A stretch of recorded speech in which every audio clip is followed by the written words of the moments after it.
housemoney.media.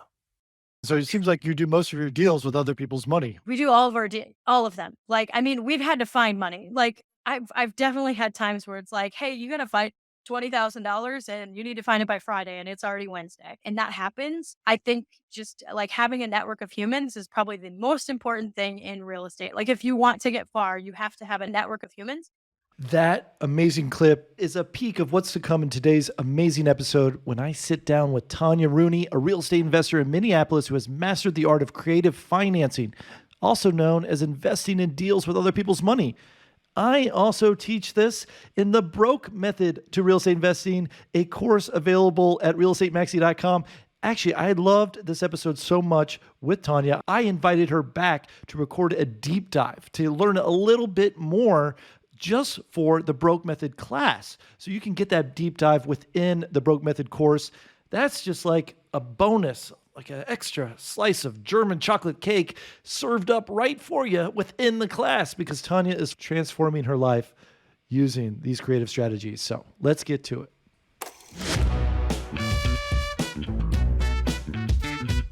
Hi, welcome to Real Estate Maximalist. I'm an EXP team lead of the Alan Corey team in Atlanta, helping investors and home buyers like yourself buy real estate and making it profitable. I've done the long-term holds, the short-term rentals, the apartment buildings, the $99,000 condos. I've published books. I love talking, writing, and learning about real estate, but I find it just easier to say I'm a real estate maximalist. Hey, Tanya, welcome to Real Estate Maximalist. Tell us a little bit about yourself and how did you get started in real estate? Because you've got a great story that I want everyone to hear. My name is Tanya Rooney. I live in the Minneapolis and St. Paul market of Minnesota. And I got into real estate accidentally, I guess. I was angry at a client and I was just annoyed about me having to interact with the clients on a weekend and I really didn't want to anymore. So I reached out to a friend that happened to be a real estate broker and she told me, Tanya, you'd probably be pretty good at flipping. Maybe you should give it a try. And it's really funny that I say that because I stumbled into real estate, but I was in real estate for 8 years before I stumbled into residential real estate. I just started in commercial real estate, but I never considered myself a real estate anything. I didn't consider like that was my industry, even though I was in it's because I was a shared services project manager within the corporate real estate world. Now I'm in short-term rentals, midterm rentals. I talk a lot about creative funding and all that good stuff within real estate. And I guess I used to flip too. Yeah. So your corporate job was in commercial real estate, but you just looked at it as a commercial job, not as like, I love real estate. This is a path for me to be financially independent. Yeah, that's completely true. It's really funny when I reflect back on it because I never considered myself a real estate person, but I was in project management for 9 years before I left my corporate job a few years ago to pursue residential real estate full time. So I was like slowly learning a ton about real estate that I didn't realize was going to be so helpful in all the ways I work. That's great. So let's talk through that first deal. What sort of gave you the motivation to say, "Oh, I'm ready to buy my first property"? So again, I was a little bit frustrated with somebody on the front end or like on the front end of my residential real estate experience.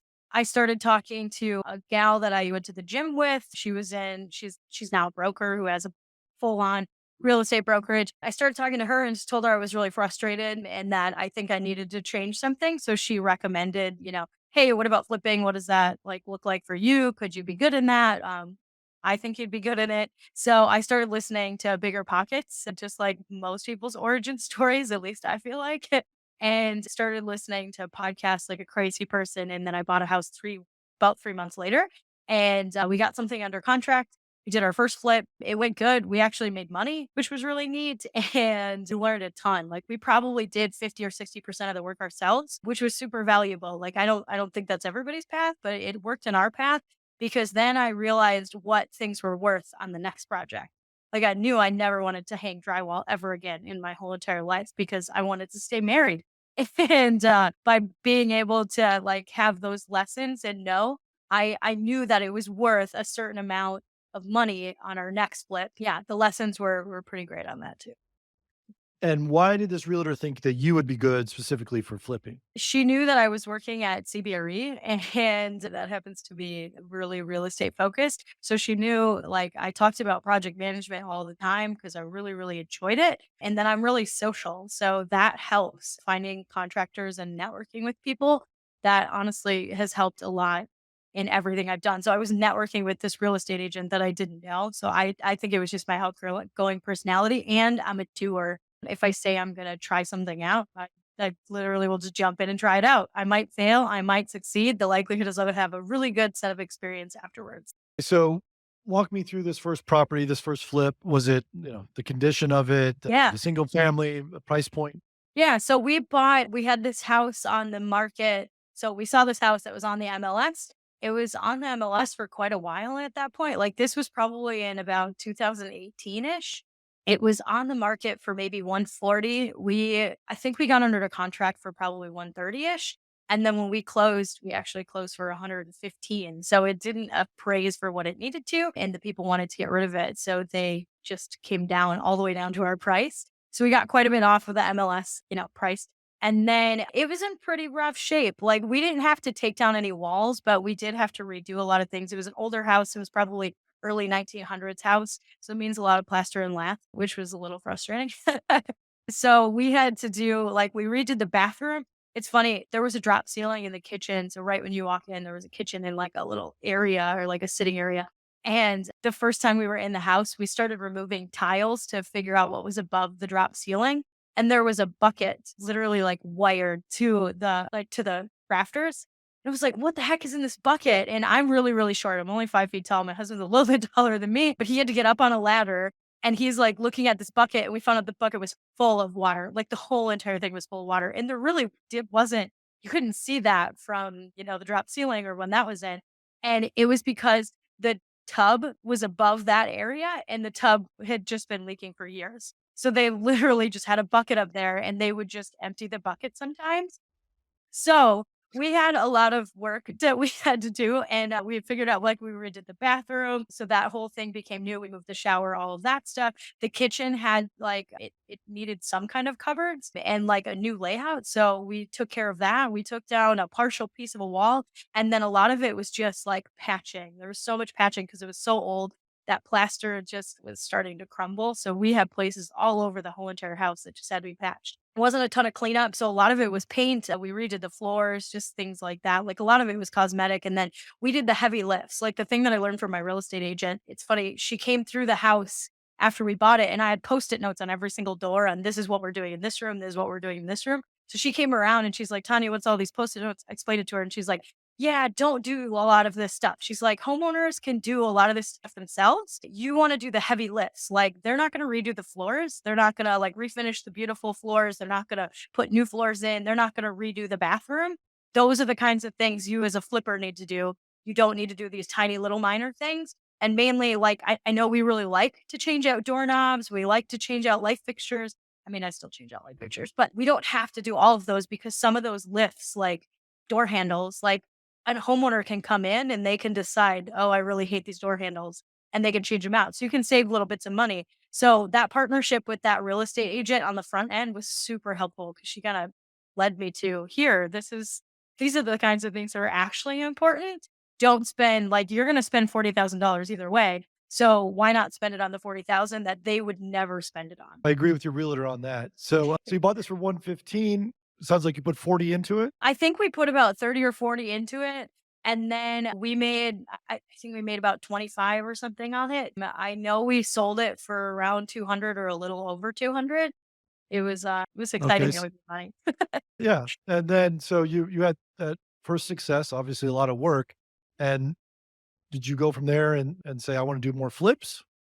Yeah, so I intended to do more flips. So at that point, like we had fixed it up and sold it probably within about 3 or 4 months. I think it was around December or January that we sold it and we got into our next deal. Like we started making offers right away. And then I think within our next deal, kind of the same situation. It was actually on the same street. It was ridiculous. Like we found a house like just about a mile down on the same road. And then I kind of realized if I wanted to quit my job, if I wanted to do this thing, this flipping thing, that I was going to have to scale. I was going to have to do a lot more. So I found a mastermind group. Like I'm a really, really big cheerleader for masterminds, and not necessarily the guru masterminds, but you'll find those among anything else. But finding people that were actually doing that kind of stuff. So I interviewed a couple of masterminds and I joined one of them for 3 years. And I learned, oh my God, so much. Like I love the idea of shortening the curve. Like, whether you want a big portfolio or a small portfolio, it doesn't really matter. You still need help. Like you can't hang out with the same people. Like when I entered, I had my certain people that I was always hanging out with. You can't hang out with those same people if you want to be a different person. If you have some goals and you really want to hit those goals, you have to hang out with people that are hitting those goals. Like you need their information. I didn't know how to flip a house. Like, I mean, I can wing it. I can wing a lot of things, but there's a certain point where it's like, oh, I want to scale and maybe build a team. I don't know how to build a team. I don't know how to scale. So I'm going to find people that are building a team and are scaling. That was how I at least navigated it for my the next few flips. It seems like, at least for me growing up, I had no one in real estate, my orbit, and I had no one to talk to or bounce questions off of. And so, yeah, I was very, operating very solo. So I agree that these masterminds are definitely kind of can blossom. They make your growth just expedite it, for sure. It's exponential. It's beautiful. And I think I'm a big community person. Like I was on sports when I was growing, or I'm on sports teams when I was growing up. But looking back on things, like my communities have been the ones that have impacted me the most. Like I need human connection and I need people to understand what I'm going through. And the best way to do that is literally find the people that are doing that. So masterminds as an adult and an entrepreneur, now I realize masterminds are how I'm getting that because not everybody thinks like me.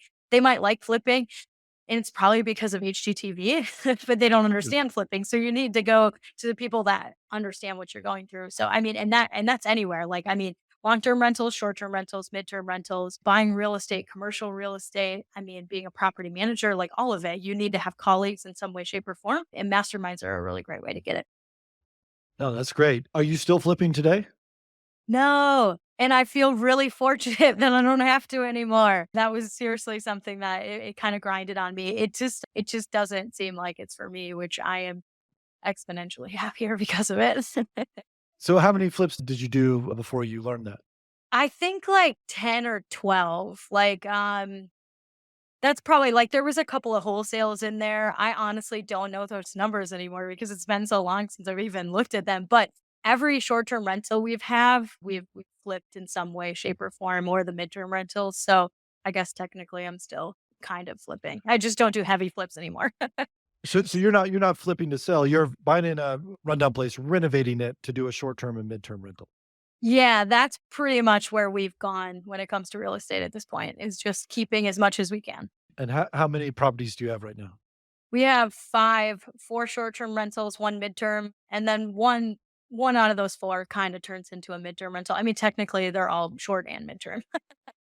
What determines whether something's short or midterm? So short term is 1 day to 29 days, and midterm is 30 days plus. Personally, the one midterm that we have that is actually a midterm or more is because there's a condo HOA that requires us to have at least a 90-day renter in there. So we still do 30-day plus on that. We just try to get them to stay longer. So midterm, they're still both furnished rentals. Short-term rentals are obviously Airbnb, VRBO, booking.com, like that kind of stuff for direct bookings. And those are really short term, but they're still like furnished. They're like, I mean, you want to accommodate people. It should be just like your house at home. Like there's all kinds of stuff, except it's just like not your clothes and your junk, but you still manage it the same way. And then when it comes to midterm, personally, I do the exact same thing. I still stock it the exact same way that I would a short-term rental. So if a nurse comes into town and needs a place for 6 months or 3 months, they have everything they need. Like they don't need to bring a blender. They don't need to bring a crock pot. They don't need to bring plates. A lot of them bring sheets and towels, but we still provide that. And yeah, so those are probably the main differences. And are you managing these yourself? Yes. Yeah, that's like I find you can make more money if you manage things yourself to a certain extent. I systematize as much as I can. I do have an assistant that helps us out. Like cleaning, honestly, with the short term rentals, cleaning is the biggest thing. Like we make really, really good money. And as long as we have good cleaners and good cleaning coordination and then a handyman, I don't have to do all that much. Like I try to avoid doing work in that business if I can. Okay, so most of this is outsourced and not eating up your schedule. Yeah, the things that I guess I don't outsource guest communications, but that's because that's my jam. Like, I really, really like guest communications. I like to travel personally. So I like it when people come into town and I can tell them, go and have this burger. It's absolutely incredible. And then afterwards, go and get ice cream at this place. They're all within, 6 blocks or 20 blocks or whatever. So guest communications, I've personally decided to keep. I think a lot of hosts, it depends on what you really like and what you're good for. Like some people love the analyst part, some people love the cleaning coordination. Some people like love certain things. So I always encourage people keep the things you really, really like. If you make a huge list of all the things you do, keep the things you like. Like you're going to keep those things as long as possible. And then the things that you hate, that's like you should rank them. And anything you hate, that's the first step that you should be outsourcing. I really don't like cleaning coordination. I love my cleaners. I think they're fantastic and enjoy talking to them. I do not enjoy making sure that they're on the calendar. So I gave that to an assistant. No, that's great. Okay, and then what are you doing right now for work? So I manage my short-term rentals and I do some commercial real estate consulting. I did that for so long that it doesn't feel like a heavy lift. So I do have people reaching out to me for that. And then I make money selling thank you cards. Nice. Yeah. So I do stuff that like makes me really passionate. Like honestly, my short-term rentals are making us enough money that like my husband has a job, so his money goes towards it, and then our short-term rentals just kind of goes to debt pay down and stuff like that. So I get to kind of do whatever it is I want, which is a pretty relaxed lifestyle at this point. Yeah, well, that's what I like hearing the stories about real estate, creating your lifestyle design. It allows you to be a little entrepreneurial, be paid to be creative, which, all creative people know it's hard to be paid to be creative. And but you're able to supplement your income with real estate to do these endeavors. So kudos to you. Yeah, absolutely. I mean, it doesn't happen overnight. I still remember the conversation me and my husband Matt had when he said like the thing that's going to change our business the most is you being in it full time. And that was like the scariest month ever. And mainly I use the label scary because I truly like I wouldn't quit my job. It took me like 2.5 weeks after I already knew I was going to quit to even talk to my director about it because he's one of my favorite people I've ever gotten to work with. And I didn't hate my job. I couldn't do all of it anymore. It was just so stressful trying to flip houses, have a commercial real estate job, which was at least 40 hours a week. Sometimes it was 60 or 70. Like it was just like clients always asking me to make decisions, my husband asking me to make decisions, my contractors asking me to make decisions. It was just really heavy. So getting to like just jump, like realistically looking at all of your finances and realizing like you're going to keep working, you're just gonna have more time to work on the things that you can control to, make money. And that once we made that jump, like, I mean, it's still rocky. That's just like how life is. I would love to tell all of your listeners I'm a millionaire, but that would actually be a lie. Um, we obviously have assets though, in making that switch into like, I don't want to sell these assets anymore. I really want the assets to make me money and trying to, build the construct around that. Like, if we have a car payment, what house is going to pay for that car payment? Like, if we have a truck and it's $500 a month, which house is making $500 a month that's going to start paying for the truck? So we're working on what does that look like? What does that ladder look like? And how do we keep assigning that appropriately? That is exactly my book, House Fire: Financial Independence, Retire Early. It's a house for every bill in your life. So that's what I teach. So Oh, that's awesome. The fire movement is so cool. I remember when I at least found out that it exists and I'm like, this is fantastic. How do I do this? Because all I want to do is travel and go and see friends. Truly, like, how can I fly all around the world just to see friends I've met in masterminds? oh, great. Yeah, we definitely think alike and approach it the same way. You mentioned creative financing. Can you walk me through some of your creative financing deals? Yes. So this is one portion of real estate that bums me out and makes me so excited all at the same time. It bums me out because people think that they can't do deals because they don't have a savings account. I didn't start with a savings account. I mean, we had a savings account. We had, 10 or 15 or $20,000 in it, which helped us, especially in our first flip when we're like, oh crap, like we went over a little bit. How do we pay for it? But I don't like it when people say, like, especially in the short-term rental world, they're like, well, I'll buy a new house in about 5 years when I've saved up for a down payment. I find that to be false beliefs. So I think getting over the hump that there is creative financing options out there So we have all 5 houses. We have loans on all of them, but I only have a portion of money in each of them, and it's a pretty small portion. We've got a condo deal that a real estate agent brought me, and it is seller financing. So that means the person that was selling the condo, he didn't want the money. He was gonna be at $100,000.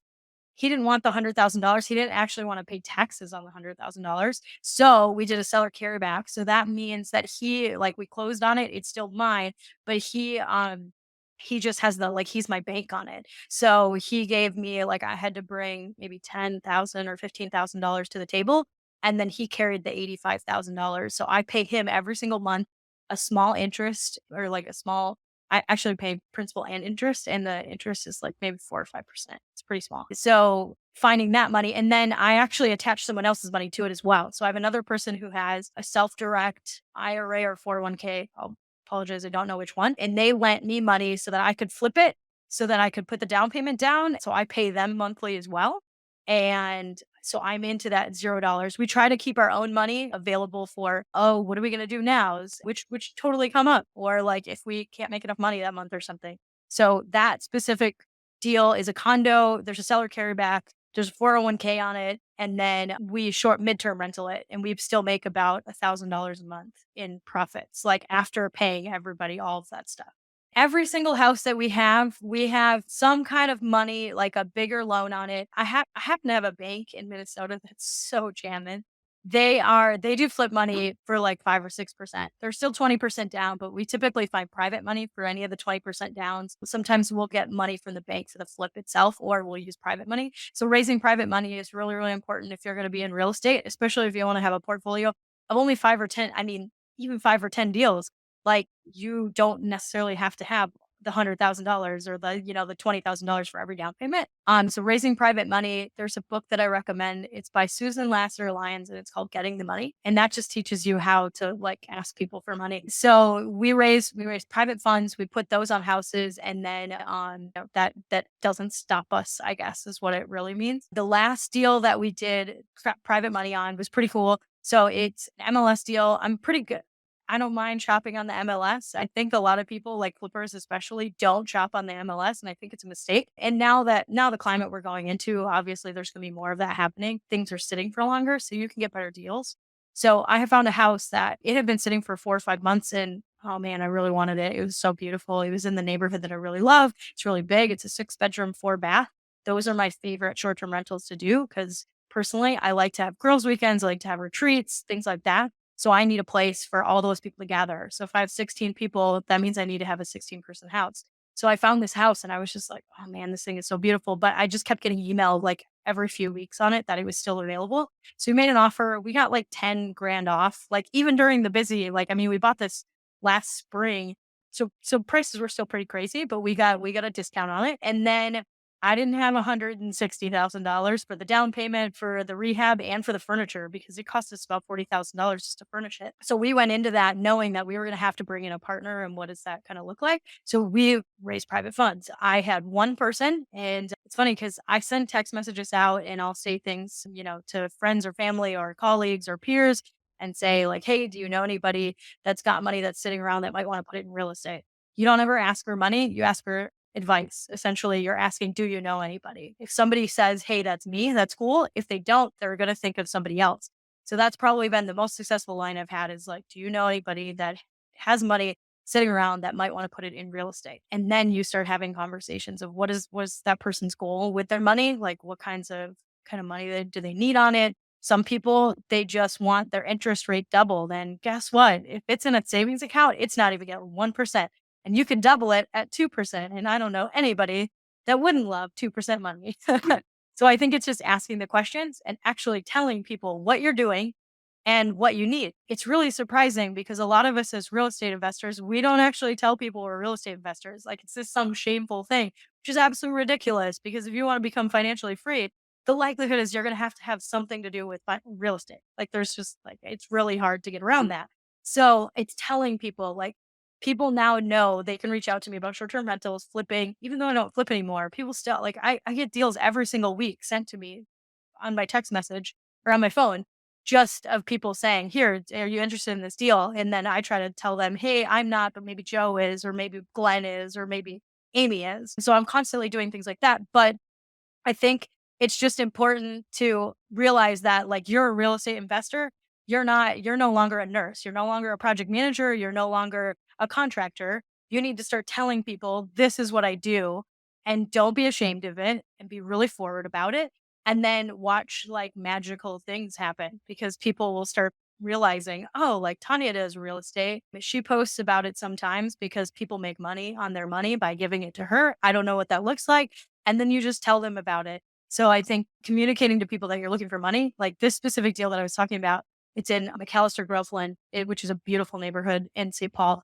And I found this house and I needed 160,000 for it. And I just happened, like a friend just was asking me how my day was. She was seriously, she's like, hey, how are things going?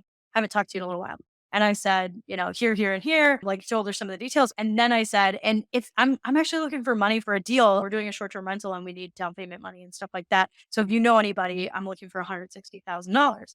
And she said, I might be interested. And I said, oh, really? And I literally did not think of her as a lender. I really like, she was only in the friend zone, I guess. I didn't think of partnering with her or even asking her. So it's really cool how it can happen organically. So I sent her all the information on the deal. And like literally 4 days later, like it was the weekend, I think it was Friday that I had told her and sent her the info. And then on Monday, she was like, yeah, we're totally in. We just want to make sure we use it. Sure. I'm like, okay. How much did you borrow? What interest rate for that 160,000? 160,000, it's between 8 and 10, and I know that's kind of a big swing, but we put it in our numbers, like, we know how much we have to make a month on that short-term rental to make money, and we knew how much we could pay, so I put it in my pro forma, essentially, I guess my analysis sheet, and it said, "Yep, you can afford money at that."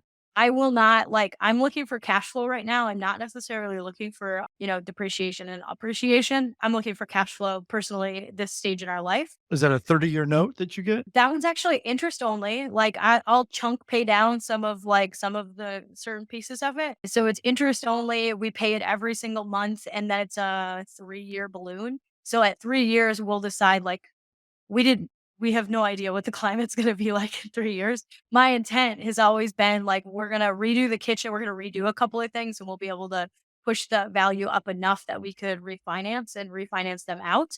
And then we have 5%, 25-year amortized, so, like, main, like, the 400,000 that we Right. started out with or whichever, like, actually, that's probably 300 some thousand low. So that's at least how that go. So I still pay interest on all of it. I pay principal on portion of it.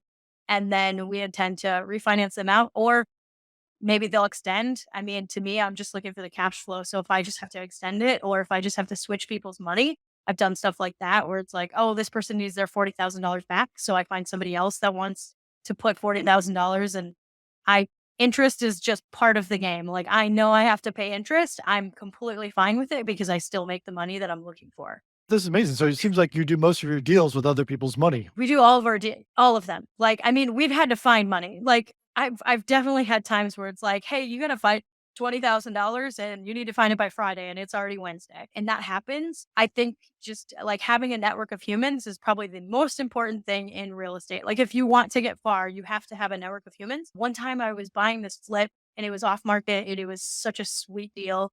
I needed $160,000 and I thought I had it. I thought I had it 3 weeks prior with a bank or with like a lender. We'll call them a short-term lender. So little like they weren't really hard money even, but they told me on a Wednesday that they weren't going to fund me and I have no idea why. So I, complained to a couple of friends and to a couple of people in my network. And they're like, oh, I think I might have somebody because I needed to close by Friday. I got an intro on Wednesday afternoon. I talked to the guy on Thursday and there was money in the account on Friday. And it was all like somebody just saved my butt and said, like, hey, I think this guy likes to lend. And I did pay money for it. I had to pay points. I had to pay a pretty high interest rate. But I wanted my thing was I wanted to close. I told these people I was going to close and I was damned if I'm not going to close when I say I'm going to. So we closed on Friday and I paid him more so that I could get all of the money up front and not have to worry about draws, all of that. I just like played whatever, whatever his stipulations were. I'm just like, yep. and I still made money on the deal. So can't complain about that. That's awesome. So I see why you go all in on networking. That's a huge skill to have when you don't have money. And to be honest, every real estate investor eventually runs out of money because they put all their money into real estate, but they still want to get more deals. So this is a skill. If you want to do this full time, I'm out of money, right? So my deals, I'm always borrowing people's money, because I've invested it all. It's a game where you're just like the deal sells yourself, your reputation, all that. Yeah. Yeah, you start like I mean, you need to start building on all these things, and at first, it's just building on, like, literally your skills. Like, you have to build those skills on, like, how do I buy a house? How do I get a house for a good deal? Those kinds of things, and then you start getting more and more advanced. So, like, now we're in the stage of, like, I got a sweet deal on a cost seg this year. Like, I was supposed to pay in, 10 or $15,000, and then I did a cost seg, and now I'm getting $3,000 back. The game just like, the levels just keep going up. You start learning about like taxes used to be a thing that just made me go, oh my God, I hate the word taxes. And now I'm excited about it. And it's because like now I get to learn new things that we can apply to that. So, and the reason I'm bringing up taxes is because taxes are something that you can leverage when you lend, like give people's money. So if you have a doctor, a lawyer, somebody who makes bank, a dentist, they might have a practice where they're making a lot of money. They're making a couple $1 million a year. So they need write offs. So you can actually like once you get further into this, you can actually exchange write-offs. So they might want, a couple percent on their money, but you can also say, what if you can also say like, hey, what if I could knock out a portion of your taxes. And then, that those kinds of people, that's what they're looking for is like, so you start leveling up the kinds of games you're playing and you say, well, hey, now I want to buy a commercial building. The commercial building's $1 million. Well, there's a bonus depreciation, which is going away in like, I don't know, 6 years, I think. So this year's the last year, you're going to get 100% of bonus depreciation. Next year, it's going to be 80%. More of this stuff, just talk to your CPA. And if they don't know what you're talking about, then you probably need a new CPA because within real estate, there's very important pieces and these kinds of pieces are important, and you'll need to know about them. I really want to jump in on the taxes. I'm like Tanya, taxes make my eyes roll back in the back of my head, but it's very, very important to understand. You don't actually need to know all the nuances before you even get started. This is advanced stuff when you're on your fourth or fifth property. So, just to kind of level set the conversation, cost seg is cost segregation. And what it is basically the IRS says when you buy a property, a residential property, it will need to be replaced over 27 and a half years. If you hold it for that long, you're going to have to replace the roof, the siding, maybe resupport the foundation. That's just sort of their formula that says the business of real estate investing, you're going to have to replace everything 27 and a half years. So they take the cost of the building. So if you bought a house for $100,000, the land is probably $20,000. You can't depreciate that, but the building itself is probably $80,000. So you take 80,000, divide it by 27 and a half years, and that is the amount of depreciation you can write off on your taxes. So I think that's roughly $2,000 and some change.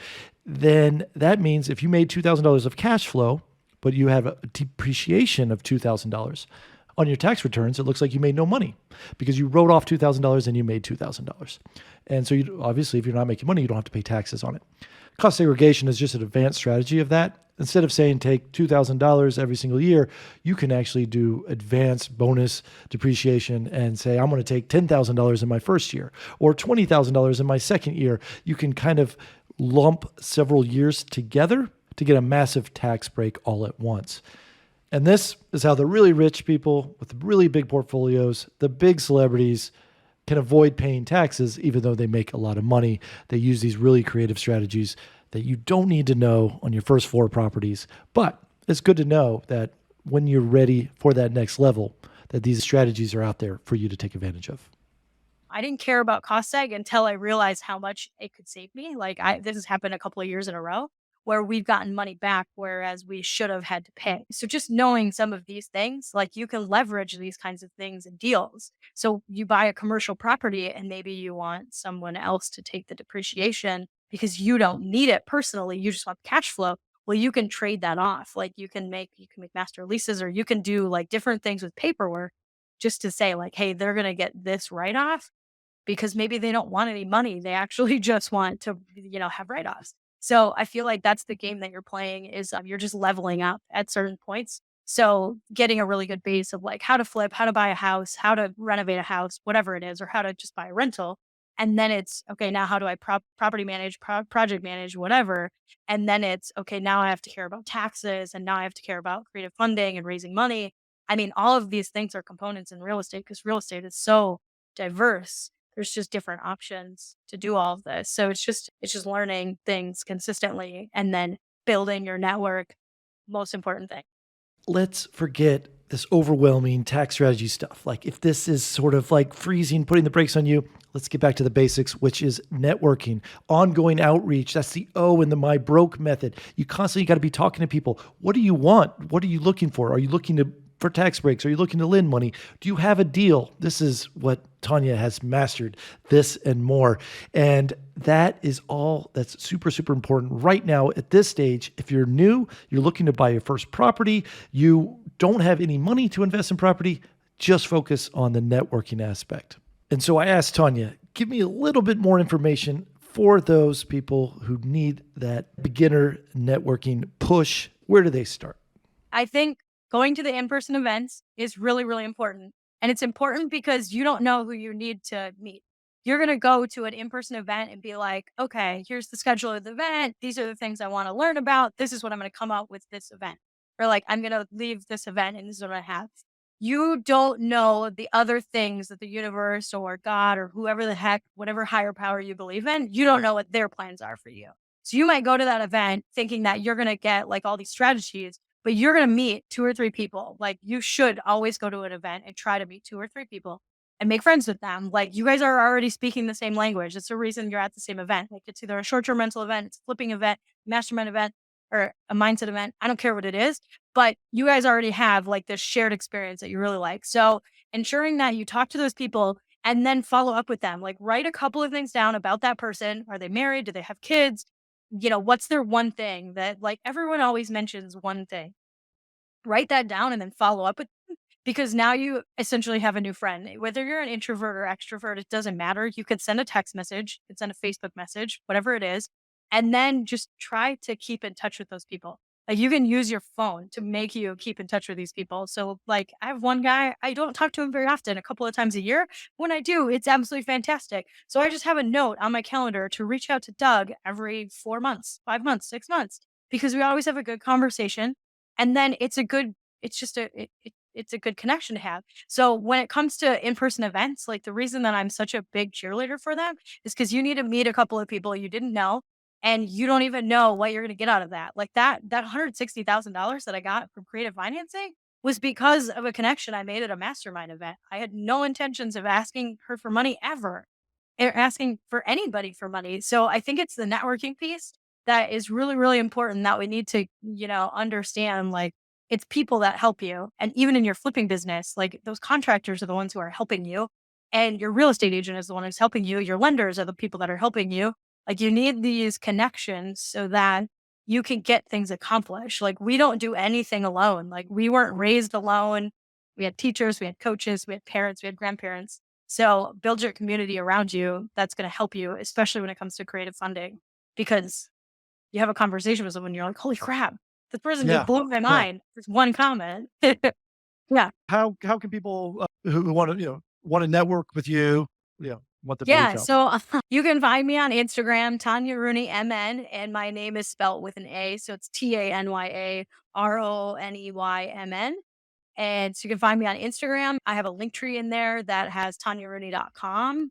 And that's, I hang out on Instagram the most. So if somebody messages me there, I try to get back to them. We also have email lists and things like that. So sign up for whatever and reach out and talk to me about all the things. And this says from Minnesota, I imagine, right? Yes, yes. MN is for Minnesota. There is 2 people with Tanya Rooney or Tanya.Rooney, and I haven't been able to get them to actually message me back. So if anybody knows how to do that, I would really like to buy that from them because it would be a heck of a lot easier to say Tanya Rooney Yeah. at Instagram. So yeah. Tanya Rooney, what a powerhouse. What a networker and connector and a hustler. She's the epitome of the broke method. And she said earlier, she runs a thank you card company. You can go to tanyarooney.com. Of course, after the podcast, she mailed me a thank you note when I felt like I should be sending her a thank you note. And she stayed in touch with me. And she also has connected me with everyone she knows in Atlanta in the real estate business for I didn't even ask for this. She just started doing it, and she's networking on my behalf. Why would you not want a Tanya Rooney in your orbit? And I alluded to a German chocolate cake before, because she said last time she came through Atlanta, she was craving cake from a Marietta diner. So the way I thanked her was to overnight her the cake that she was craving. So her unprovoked networking actions, maybe it's going to lead to a real estate deal in the future, but it definitely in the short term led to some cake. Not bad for sending out a couple emails, making a couple introductions. This is how you do it. And if you want a deep dive into over 25 different strategies to invest with no money, available at realestatemaxi.com. If you've enjoyed this episode just a little bit, please, it would do me a huge favor if you shared this episode with a friend of yours, or you wrote me a review on iTunes or Google Podcasts or Spotify. Those reviews get great guests like Tanya coming back here. I appreciate those who've already sent the reviews, sending me the screenshots on social media. I love it. I'll retweet it. I'll reshare it. Please keep those coming. And thank you for listening to Real Estate Maximalist. You can follow me at Real Estate Maxi on all the social media channels. I'm Alan Corey, and I'll see you next week.